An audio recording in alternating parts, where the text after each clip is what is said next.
Le titre du message, c'est la gloire de Jésus. La gloire de Jésus. Si vous êtes en Apocalypse chapitre 1, je vous conseille de mettre quelque chose dedans, parce qu'on va y revenir. Et vous pouvez aller dans Jean chapitre 17. Jean chapitre 17. Donc aujourd'hui, j'ai appelé ce message, la gloire de Jésus. Et je vais faire le message de Noël, c'est un peu en avance, c'est une semaine en avance. Mais voilà, on est plus nombreux aujourd'hui. Et puis en plus, ça permet que le message soit mis en ligne la semaine de Noël. Donc je voulais faire le message de Noël aujourd'hui. Et donc on va lire dans Jean chapitre 17, on va lire le verset 24. Donc c'est une prière de Jésus, Jésus qui parle au Père. Il nous dit au verset 24 de Jean chapitre 17, « Père, je veux que ce que tu m'as donné soit aussi avec moi où je suis, afin qu'ils puissent regarder ma gloire, laquelle tu m'as donnée, car tu m'as aimé avant la fondation du monde. » Donc on voit dans ce verset que Jésus dit au Père, « Père, je veux que ce que tu m'as donné soit aussi avec moi où je suis. » Et notez ce qu'il est dit, il est dit afin qu'ils puissent regarder ma gloire. Et vraiment, c'est un magnifique verset. Et Jean chapitre 17, c'est un magnifique chapitre. Si vous êtes sauvés, Dieu merci, vous allez voir la gloire de Jésus. Jésus nous dit qu'il veut qu'on regarde sa gloire. Amen.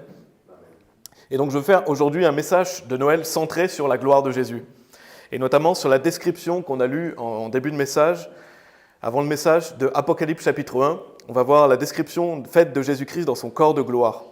Et donc pour introduire ce message, je vais vous citer deux versets de l'Ancien Testament qui parlent de la naissance de Jésus, notamment le fait que Jésus c'est le roi, mais aussi qu'il est Dieu.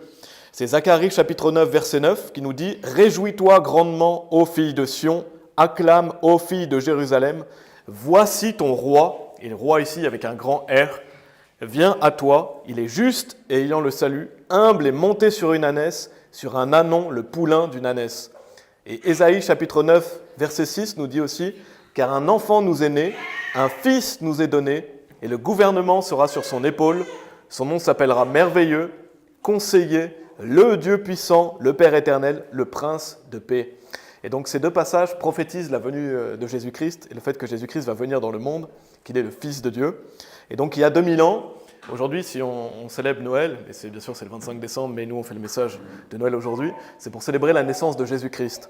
Jésus-Christ qui est le Fils de Dieu, qui est Dieu manifesté dans la chair, qui s'est donc incarné en homme. Et c'est le roi avec un grand R. Jésus-Christ, c'est le roi des rois. Et c'est le roi divin, comme on a chanté, il est né le divin enfant. C'est pourquoi? C'est parce qu'on célèbre le fait que Jésus-Christ est le Fils de Dieu, il est Dieu manifesté dans la chair. Et on a vu pour un Dieu quel abaissement. Donc aujourd'hui, pour célébrer Noël, on va voir la gloire de Jésus, et notamment la description donc, dans Apocalypse chapitre 1, vous pouvez y retourner. On voit Jésus-Christ dans son corps de gloire, une description que nous donne Jean, qui a vu le Seigneur Jésus-Christ dans son corps de gloire.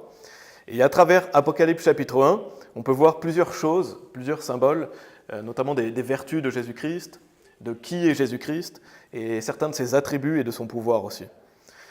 Et je vais bientôt commencer une série d'Apocalypse, très certainement l'année prochaine, au mois de janvier ou février, et ce message permettra déjà de couvrir une partie de Apocalypse chapitre 1 aujourd'hui.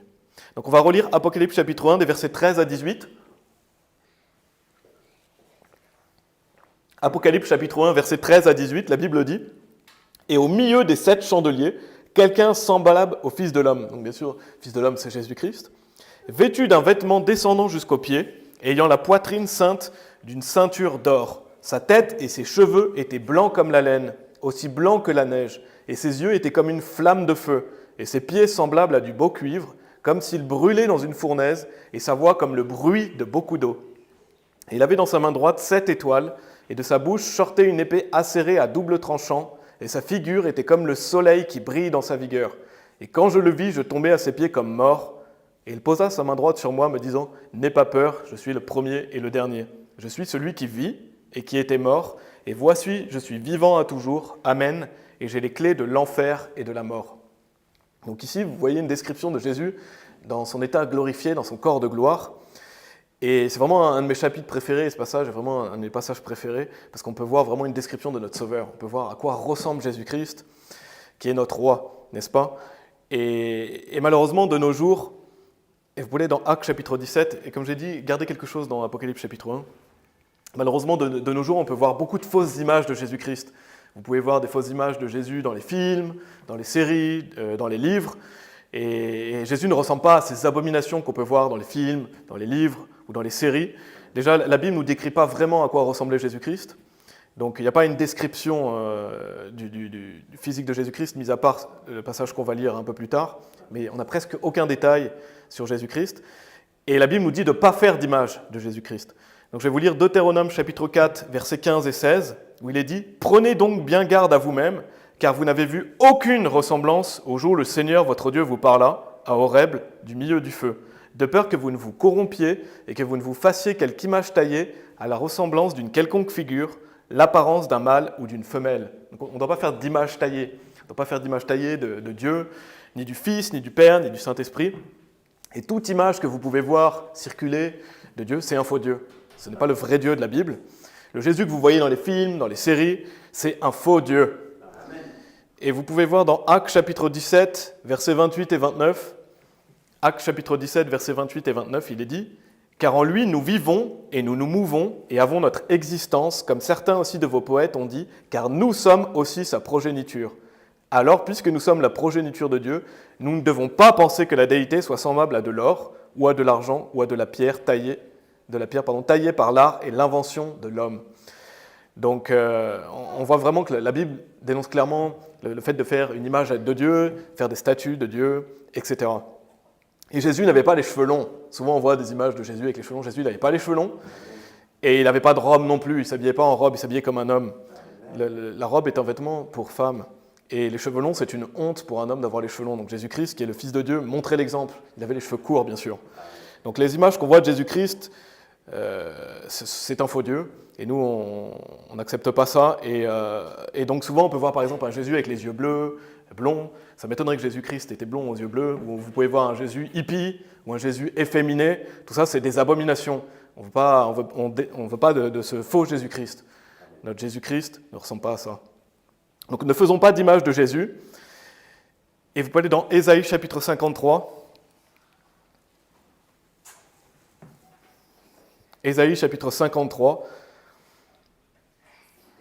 Au verset 2, il est dit, c'est pas grave si vous n'avez pas le temps d'y aller, je vais le lire, il est dit « Car il grandira devant lui comme un tendre rejeton et comme une racine sortant d'un sol assoiffé. Il n'a ni forme ni attrait, et lorsque nous le regardons, il n'y a aucune beauté pour que nous le désirions. » Donc ça fait partie des rares détails qu'on a sur Jésus-Christ, son physique. On n'a pas de description physique de Jésus-Christ, on sait juste qu'il n'y avait aucune beauté en lui pour que nous le désirions. C'est-à-dire que Jésus-Christ n'était pas physiquement désirable.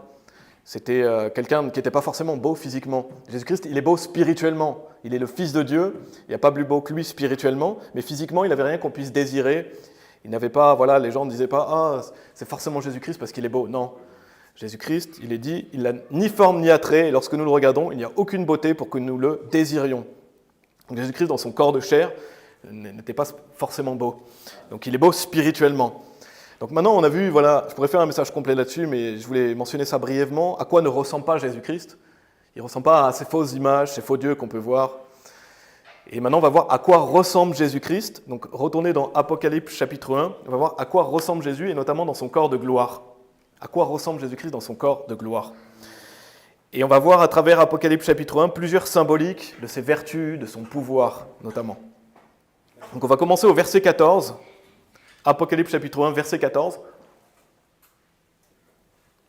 Il est dit « Sa tête et ses cheveux étaient blancs comme la laine, aussi blancs que la neige, et ses yeux étaient comme une flamme de feu. » Donc notez qu'il est dit, donc on va voir la première partie, « Sa tête et ses cheveux étaient blancs comme la laine, aussi blancs que la neige. » Et allez dans Ésaïe chapitre 1 en attendant, Ésaïe chapitre 1, mais ici la description qui nous est donnée de Jésus par Jean, ça symbolise plusieurs choses. Le fait que sa tête, ses cheveux étaient blancs comme la laine, aussi blancs que la neige, ça symbolise la pureté de Jésus-Christ.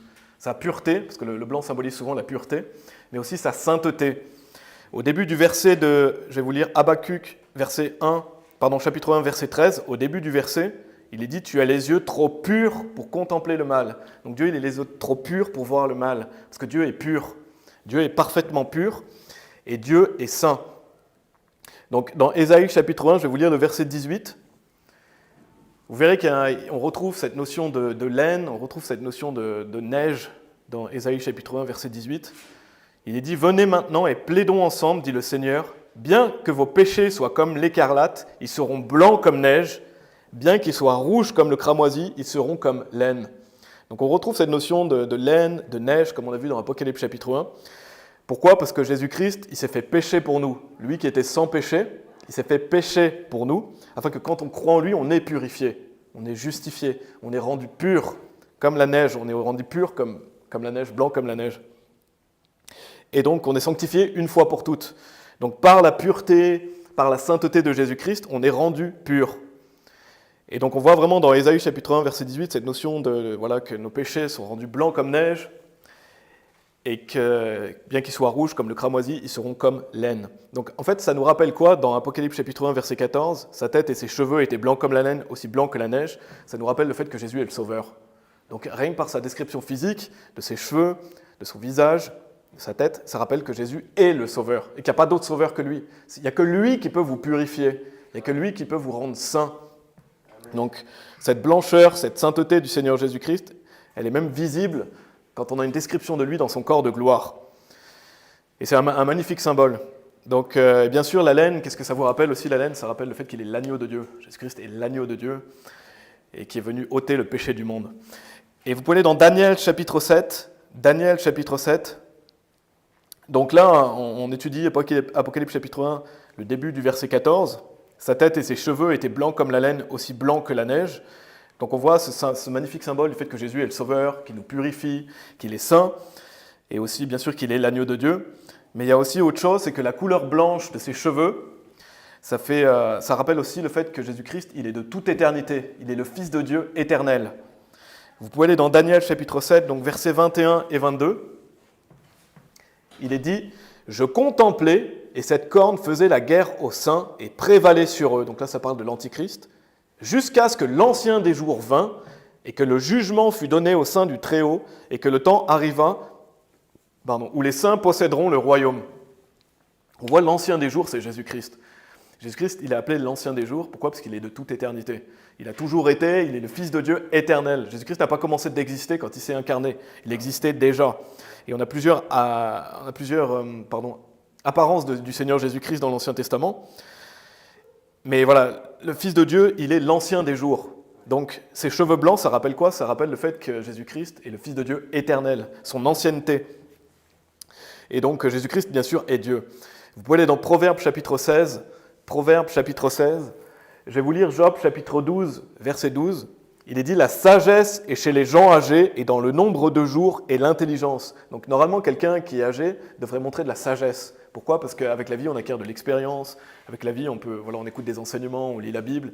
Donc, quelqu'un qui est âgé devrait être une source de sagesse pour les autres. Et donc, il est dit « La sagesse est chez les gens âgés. » Donc, le fait que Jésus-Christ ait les cheveux blancs, ça rappelle son ancienneté, mais aussi le fait qu'il est la source de la sagesse. Et vous pouvez lire dans Proverbes chapitre 16, au verset 31 aussi, il est dit « Les cheveux blancs sont une couronne de gloire s'ils sont trouvés dans le chemin de la droiture. » De la justice. Donc bien sûr, c'est s'ils sont trouvés dans le chemin de la justice.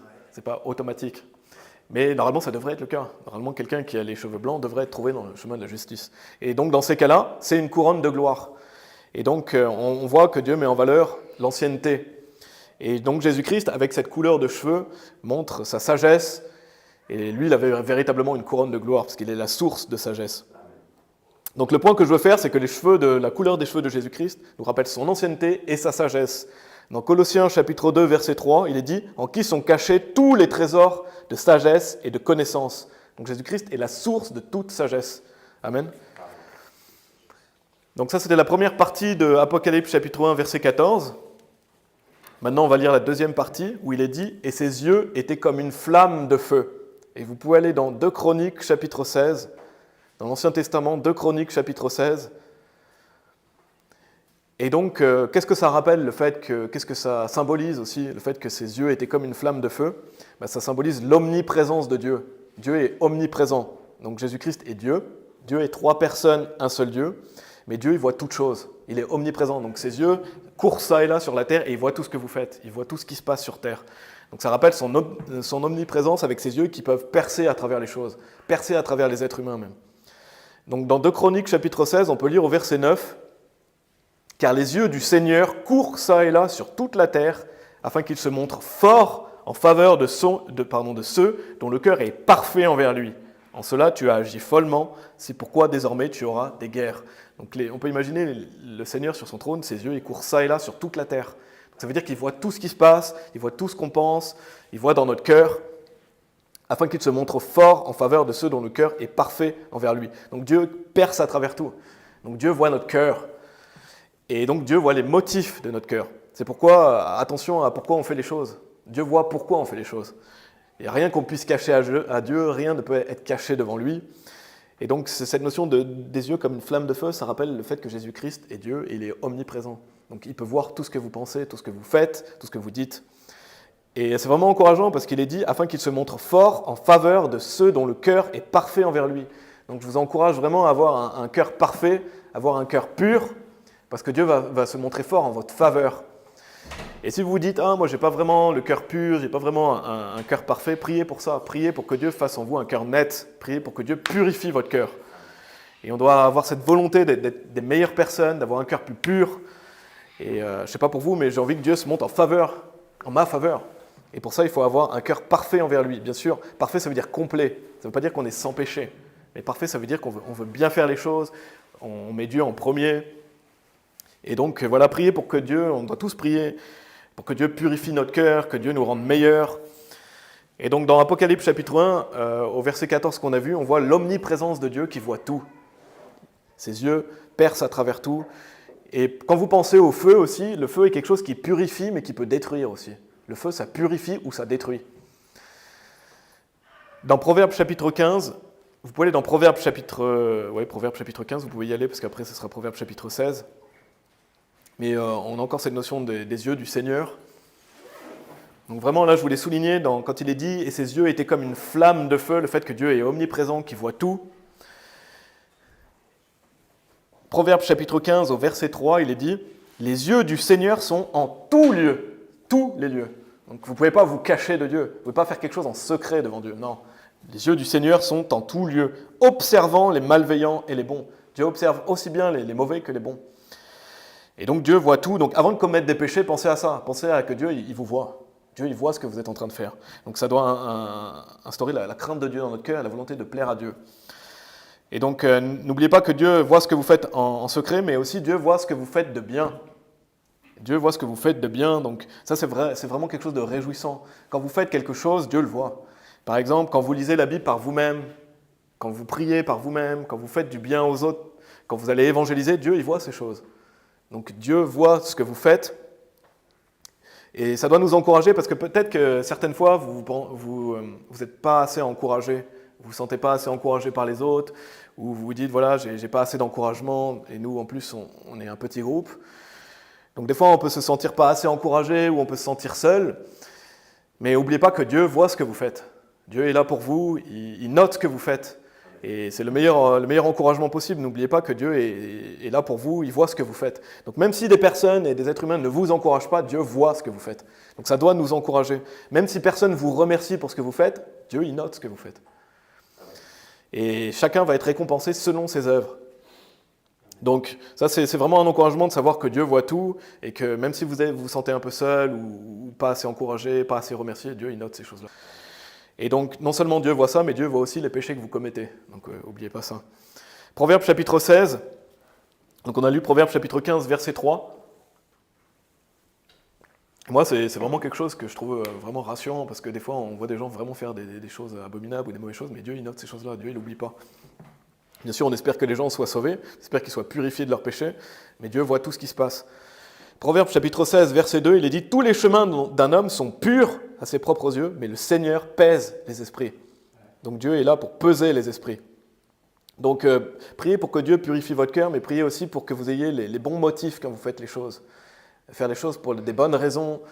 Quand vous œuvrez pour Dieu, faites-le pour les bonnes raisons, avec un cœur pur, avec un bon cœur. Parce que je pense que nos œuvres vont être purifiées aussi de quelle intention on a mis dans les choses qu'on a faites. Est-ce que c'était pour être vu des hommes ou est-ce que c'était pour la gloire de Dieu ? Et donc, priez pour que Dieu, justement, vous aide à être plus récompensé, à faire les choses avec les meilleures intentions possibles. Pas pour la gloire des hommes, mais pour la gloire de Dieu. Afin que vous puissiez être récompensés. Donc, retournez dans Apocalypse chapitre 1. Je vais juste vous lire aussi 1 Pierre chapitre 3, verset 12. Il est dit « Car les yeux du Seigneur sont sur les hommes droits, et ses oreilles sont ouvertes à leurs prières, mais la face du Seigneur est contre ceux qui font le mal. » Et donc, en sachant ça, donc comme on a vu, l'omniprésence de Dieu, que Dieu voit tout, Dieu sait tout, À travers ça, vous comprenez aussi pourquoi Dieu est tellement en colère dans la Bible. On voit souvent la colère de Dieu, et notamment à la fin, pourquoi Dieu est tellement en colère. Imaginez que Dieu il voit tout ce qui se passe, tout ce qui est en secret. Et nous, Dieu merci qu'on ne voit pas ces choses-là, mais Dieu, lui, il les voit. Donc imaginez la colère de Dieu et à quel point il va déverser sa colère sur ce monde répugnant. Dieu, il voit ces choses qui se passent.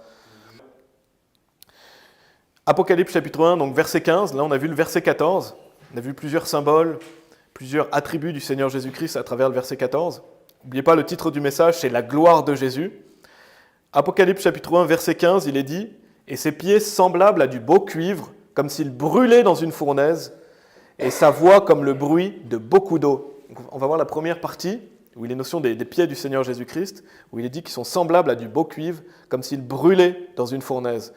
Et allez dans Psaume chapitre 18. Psaume chapitre 18, parce que le fait que les pieds du Seigneur Jésus-Christ soient décrits comme ça nous rappelle que le Seigneur Jésus est mort pour nos péchés et qu'il est allé en enfer. Jésus-Christ est allé en enfer à notre place. On voit dans Psaume chapitre 18, versets 4 à 9, il est dit « Les douleurs de la mort m'encerclaient et les flots des hommes impies m'effrayaient. Les douleurs de l'enfer m'encerclaient, les pièges de la mort me devançaient. Dans ma détresse, je fis appel au Seigneur et je criai vers mon Dieu. Il entendit ma voix de son temple et mon cri vint devant lui, c'est-à-dire jusqu'à ses oreilles. Alors la terre fut secouée et trembla, les fondements aussi des collines se déplacèrent et furent secoués parce qu'il était courroucé. Il s'éleva une fumée de ses narines et un feu de sa bouche dévora. Des charbons en furent embrasés, il courba aussi les cieux et descendit. Et notez ce qu'il est dit, et l'obscurité fut sous ses pieds. Donc ici, c'est prophétique de Jésus-Christ, de sa venue, du fait que Jésus-Christ va aller en enfer. Jésus-Christ est allé en enfer pendant 3 jours et 3 nuits. Oubliez jamais ça. Oubliez jamais que c'était votre condamnation. C'est vous qui méritiez d'aller en enfer et Jésus-Christ y allait à notre place.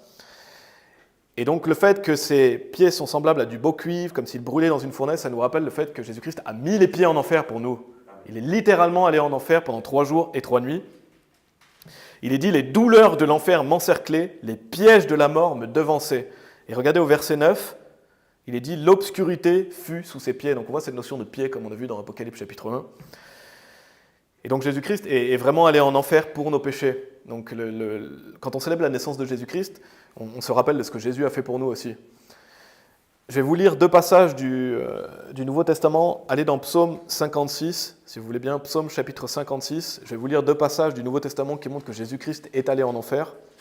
Actes chapitre 2, verset 31, il est dit « Lui, voyant cela d'avance, parla de la résurrection de Christ, que son âme n'a pas été laissée en enfer, ni sa chair n'a vu la corruption. » Donc sa chair n'a pas eu le temps de se corrompre. Pourquoi ? Parce qu'il est ressuscité le 3e jour.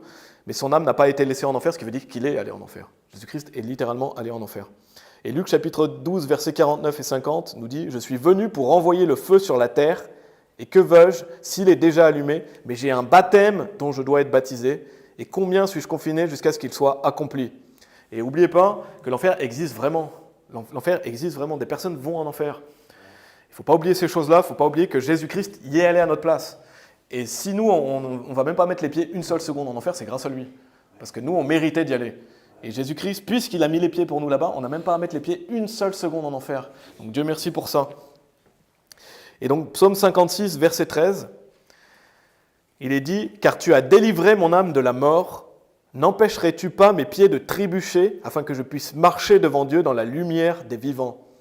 Donc Jésus-Christ, il a retiré notre âme de la fosse et il délivre notre âme de la mort. Pourquoi ? Parce qu'on n'a jamais à aller en enfer. Une fois que vous êtes sauvé, vous n'irez jamais en enfer. Et donc, parce que Jésus-Christ a mis les pieds en enfer pour nous. Donc, quand on voit la description de Jésus-Christ, quand on voit la gloire de Jésus, ses pieds nous rappellent qu'est-ce qu'il a fait pour nous. Qu'est-ce qu'il a fait pour nous ? Le fait qu'il est allé en enfer pour nous, le fait qu'il a mis les pieds pour nous en enfer, et nous, on n'a pas besoin d'y aller. Et si vous n'êtes pas sauvé, assurez-vous d'être sauvé aujourd'hui, justement. Dieu ne veut pas que vous mettiez les pieds en enfer, il y allait à votre place. Amen. Et vous pouvez garder quelque chose dans Psaume. Vous pouvez même dans Psaume 93 ou Psaume 93. Et je vais lire la suite du verset 15. Il est dit « Et sa voix comme le bruit de beaucoup d'eau ». Donc on voit que la voix du Seigneur Jésus est comparée au bruit de beaucoup d'eau. J'ai déjà fait un message qui s'appelle « Trembler à la voix de Dieu ». Je vous invite à l'écouter si vous voulez, parce que ça parle de cette notion de la voix de Dieu. Là, on va aller dans Psaume 93, on va lire les versets 3 et 4, parce que la voix de Jésus, elle est comparée au bruit de beaucoup d'eau. Et qu'est-ce que ça nous rappelle ? Qu'est-ce que ça nous montre du Seigneur Jésus? Il est dit dans Psaume 93, versets 3 et 4, « Les flots ont élevé au Seigneur, les flots ont élevé leur voix, les flots élèvent leurs vagues. Le Seigneur dans les hauteurs est plus puissant que le bruit de beaucoup d'eau, oui, que les puissantes vagues de la mer. » Donc ici, on voit la puissance de Dieu. Et donc le fait que la voix de Jésus est comme le bruit de beaucoup d'eau, ça nous montre son pouvoir, sa puissance. Pourquoi? Parce que l'eau, elle est capable de tout renverser. Quand vous pensez à un tsunami, c'est capable de tout détruire sur son passage. Il n'y a rien qui peut résister à un tsunami. Et il n'y a que Dieu qui peut mettre une limite aux eaux. Il n'y a que Dieu qui peut mettre une limite aux eaux. Et donc ça montre la puissance de Dieu. Et donc sa voix, comme le bruit de beaucoup d'eau, ça montre la puissance de Jésus-Christ, son pouvoir. Dans Psaume 29, il est dit aussi au verset 3, « La voix du Seigneur est sur les eaux, le Dieu de gloire tonne, le Seigneur est sur beaucoup d'eau. » Donc Dieu est puissant et il est grandement à craindre. Ça nous rappelle la puissance de Jésus-Christ, rien qu'en entendant sa voix. Verset 16 d'Apocalypse chapitre 1, vous pouvez y retourner. Comme j'ai dit, regardez quelque chose dans Apocalypse chapitre 1, on y va régulièrement. Il est dit, donc toujours en nous parlant du Seigneur Jésus et de sa gloire, il est dit, « Et il avait dans sa main droite 7 étoiles. » Je ne vais pas développer ça, je parle plutôt des attributs physiques. « Et de sa bouche sortait une épée acérée à double tranchant, et sa figure était comme le soleil qui brille dans sa vigueur. » Je pense que vous avez déjà fait le lien, mais le fait qu'il ait une épée qui sort de sa bouche, ça rappelle le fait que la parole de Dieu est une épée, l'épée de l'esprit. Donc l'épée acérée à double tranchant, parce que Jésus est la parole de Dieu. Jésus, c'est la parole de Dieu, il est la Bible. Dans Hébreux chapitre 4, versets 12 et 13, je vais simplement les lire, il est dit « Car la parole de Dieu est vivante et persuasive et plus acérée qu'aucune épée à double tranchant, perçant même jusqu'à la séparer l'un de l'autre, l'âme de l'esprit, et des jointures et de la moelle, et elle discerne les pensées et les intentions du cœur. » Donc la parole de Dieu est comme une épée. Je pense que vous le savez déjà, mais voilà, le fait qu'il y ait cette épée qui sort de la bouche de Jésus, ça nous montre le fait qu'il est la parole de Dieu. Et non seulement ça, mais ça montre aussi que quand Jésus parle, c'est la vérité qui sort de sa bouche. Jésus peut dire seulement la vérité, il est la vérité. Donc cette épée qui sort de sa bouche, ça rappelle le fait que Jésus est la vérité, il est la parole de Dieu. Et donc la parole de Dieu, elle est persuasive, elle est tranchante. Donc n'oubliez pas que quand vous prêchez la parole, elle a du pouvoir. Elle est tranchante, elle est persuasive. Et la Bible nous dit qu'elle ne revient jamais sans effet. Donc elle accomplit toujours la volonté de Dieu. Quand vous prêchez la parole de Dieu, elle accomplit toujours sa volonté. Donc cette épée qui sort de la bouche de Jésus-Christ nous rappelle le fait qu'il est la parole de Dieu, qu'il est la vérité et que tout ce qu'il dit est vrai. Ensuite, il est dit « Et sa figure était comme le soleil qui brille dans sa vigueur. » Et vous pouvez aller un tout petit peu plus loin, juste Apocalypse chapitre 21. En toute fin de Bible, Apocalypse chapitre 21. Moi, ça me fait penser à deux passages d'Apocalypse, le fait que sa figure était comme le soleil qui brille dans sa vigueur, notamment donc Apocalypse chapitre 21, des versets 23 à 27. Donc ça parle de la Nouvelle Jérusalem. Donc en parlant de la Nouvelle Jérusalem, il est dit au verset 23, « Et la ville n'avait pas besoin du soleil, ni de la lune pour briller en elle, car la gloire de Dieu l'éclaire, et l'agneau en est sa lumière. Et les nations de ceux qui sont sauvés marcheront dans sa lumière, et les rois de la terre apportent effectivement leur gloire et leur honneur en elle. Et ces portes ne seront jamais fermées durant le jour, car il n'y aura pas de nuit là. Et ils apporteront la gloire et l'honneur des nations en elle, et en aucun cas il n'entrera en elle quoi que ce soit qui souille, ni personne qui s'adonne à l'abomination ou qui dise un mensonge, seulement ceux qui sont écrits dans le livre de vie de l'agneau. » J'aime tellement ce passage que je l'ai lu jusqu'à la fin, parce que vraiment ce que je veux souligner, c'est qu'il est dit « La ville n'avait pas besoin du soleil », et un peu plus loin, il est dit « Car la gloire de Dieu l'éclaire, et l'agneau en est sa lumière ». Donc la ville de Jérusalem n'a même pas besoin du soleil. Pourquoi? Parce que l'agneau en est sa lumière. Et donc quand on voit que la figure de Jésus-Christ est comme le soleil qui brille dans sa vigueur, on voit dans ce passage le fait que la ville n'a même pas besoin du soleil, parce que c'est l'agneau qui est la lumière. C'est l'agneau qui remplace le soleil. Et donc l'agneau est la lumière de la Nouvelle Jérusalem. La ville n'a pas besoin du soleil. Et juste un peu plus loin, Apocalypse chapitre 22. Donc ça me fait vraiment penser à ce passage, le fait que la figure de Jésus était comme le soleil qui brille dans sa vigueur. On voit littéralement que dans la Nouvelle Jérusalem, il n'y aura même pas besoin du soleil parce que l'agneau est sa lumière. Et on voit Apocalypse chapitre 22, verset 5. Il est mention aussi de ça, il est dit « Et il n'y aura plus de nuit là, et ils n'auront pas besoin de bougies, ni de la lumière du soleil, car le Seigneur Dieu leur donne la lumière, et ils régneront pour toujours et à jamais. » Donc il n'y a même plus besoin du soleil, ni de la lumière de la bougie, parce que le Seigneur Dieu va éclairer de sa lumière la Nouvelle Jérusalem. Et bien sûr, on sait aussi que Jésus-Christ est le soleil de droiture, le soleil de justice. Malachie chapitre 4, verset 2. Et vous pouvez aller dans Philippiens chapitre 2 si vous voulez. Philippiens chapitre 2. Je vais vous lire Malachie chapitre 4, verset 2. Il est dit « Mais à vous qui craignez son nom, le soleil de rectitude se lèvera avec la guérison dans ses ailes, et vous sortirez et vous grandirez comme les veaux d'une étable. » Donc Jésus-Christ est comparé au soleil de justice. Et donc dans Apocalypse chapitre 1, comme on vient de voir, ça nous montre vraiment une description de Jésus dans son corps de gloire, son état glorifié. On peut voir plusieurs attributs de Jésus-Christ.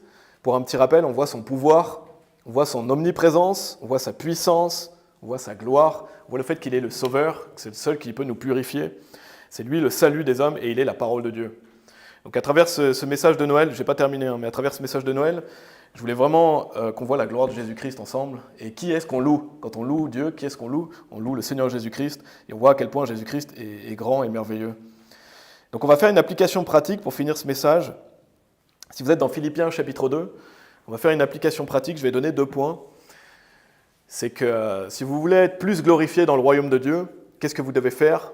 On voit dans Philippiens chapitre 2, versets 6 à 11, vous devez être humble dans cette vie. Jésus-Christ, il a été hautement exalté puisqu'il a été humble et s'est rabaissé dans cette vie. On voit Philippiens chapitre 2, versets 6 à 11, il est dit « Qui, étant en la forme de Dieu, n'a pas pensé comme usurpation d'être égal à Dieu ?» Donc là, si vous lisez ce verset et vous dites que Jésus-Christ n'est pas Dieu, vous ne savez pas lire. Parce que la Bible montre clairement que Jésus-Christ est Dieu. Mais s'est fait lui-même sans réputation et prit sur lui la forme d'un serviteur et fut fait à la ressemblance des hommes. Et étant trouvé de la façon d'un homme, il s'humilia et devint obéissant jusqu'à la mort, c'est-à-dire la mort de la croix. C'est pourquoi Dieu aussi l'a hautement exalté et lui a donné un nom, lequel est au-dessus de tout nom, afin qu'au nom de Jésus, tout genou devra se ployer, des choses au ciel, et des choses sur la terre, et des choses sous la terre. Et que toute langue devra confesser que Jésus-Christ est Seigneur, à la gloire de Dieu le Père. Et donc on voit que dans ce passage que le chemin du haut, si vous voulez être en haut, c'est vers le bas. Si vous voulez être élevé, vous devez être en bas. Donc vous devez vous humilier. Jésus-Christ, il s'est humilié, il est devenu obéissant jusqu'à la mort. C'est pourquoi Dieu aussi l'a hautement exalté. Donc si vous voulez être élevé dans le royaume de Dieu, ça passe par le bas. Ça passe par quoi? L'humilité. S'humilier, être humble.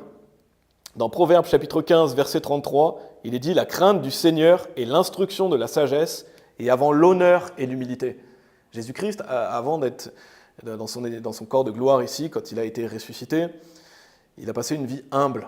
Il était humble, il s'est rabaissé, il s'est fait homme alors qu'il est Dieu. Et donc, si vous voulez être honoré et glorifié dans le royaume de Dieu, glorifié en Jésus-Christ, ça passe par l'humilité, avant l'honneur et l'humilité. Donc, soyons un peuple humble. Et non seulement humble, mais si vous êtes toujours dans Philippiens chapitre 2, on voit aussi qu'il était au service des autres.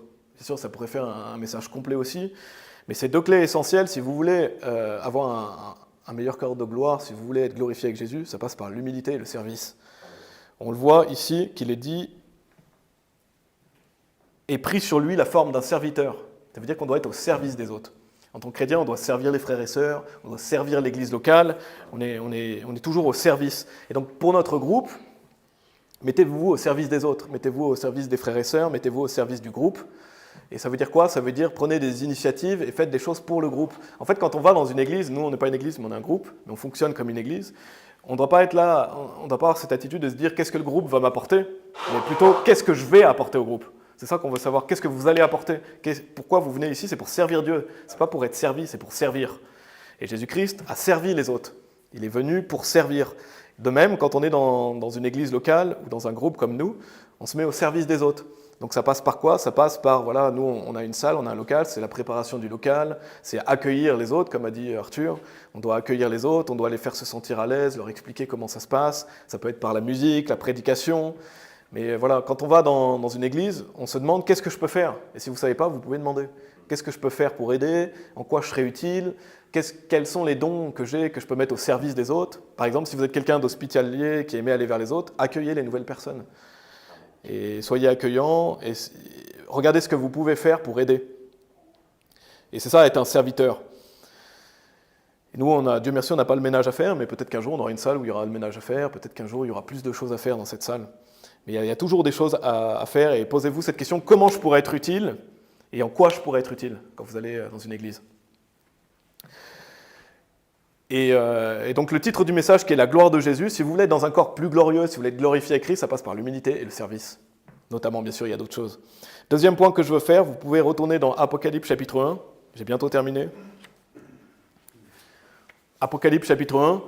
Donc on a vu que Jésus-Christ, c'est le roi avec un grand R. C'est le roi des rois, c'est le roi avec un grand R. Mais grâce à lui, quand on est sauvé, on est aussi des rois avec un petit R. Vous pouvez lire dans Apocalypse chapitre 1, versets 5 et 6. Donc c'est une bonne occasion, justement, le jour de Noël, de se rappeler que Jésus-Christ a fait de nous des rois à Dieu. Apocalypse chapitre 1, versets 5 et 6, il est dit « Et de Jésus-Christ, qui est le fidèle témoin, et le premier engendré des morts, et le prince des rois de la terre, à celui qui nous a aimés et qui nous a nettoyés de nos péchés dans son propre sang, et nous a fait rois et prêtres à Dieu et son Père. À lui soit gloire et domination pour toujours et à jamais. Amen. » Donc Jésus-Christ, puisqu'il est le roi, quand on est sauvé, on est appelé des rois aussi. On est rois et prêtres à Dieu. Donc Noël, justement, c'est un moment où on doit se remémorer le fait que Jésus-Christ a fait de nous des rois. Et un jour, on va régner avec lui. Et si vous voulez régner avec lui, ça passe justement par l'humilité et le service. Mais grâce à Dieu, quelle bénédiction et quelle grâce que Jésus-Christ ait fait de nous des rois. Et Noël, ça représente la naissance du roi avec un grand R. Mais nous, quand on est sauvés, on est des rois, donc on doit se comporter comme tel. Bien sûr, on va pas régner dans ce monde. Et c'est bien meilleur de régner dans le royaume de Dieu, de régner au millénium. Mais on doit se comporter comme tel, on doit se comporter comme des ambassadeurs de Christ, comme des rois à Dieu. Amen. Et on ne veut pas être roi dans ce monde corrompu, on veut être roi dans le monde à venir. Amen. On va prier. Merci Père, merci pour ta magnifique parole. Merci de cette magnifique description de Jésus-Christ. Vraiment, je prie pour qu'elle puisse rester dans nos cœurs. Quand on a des moments où on est moins bien, des moments où on se sent moins bien, qu'on puisse se rappeler qu'on va voir ta gloire et qu'on va te voir, Seigneur Jésus, dans ton corps glorifié. Même un jour, on va voir la face du Père, plus loin dans le temps, mais on verra aussi quelle joie de savoir qu'on va voir la face du Père, qu'on va voir le Seigneur Jésus-Christ dans son corps de gloire.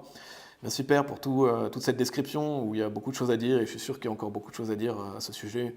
On peut voir tous les attributs du Seigneur Jésus-Christ, toutes ses vertus, son pouvoir, sa puissance.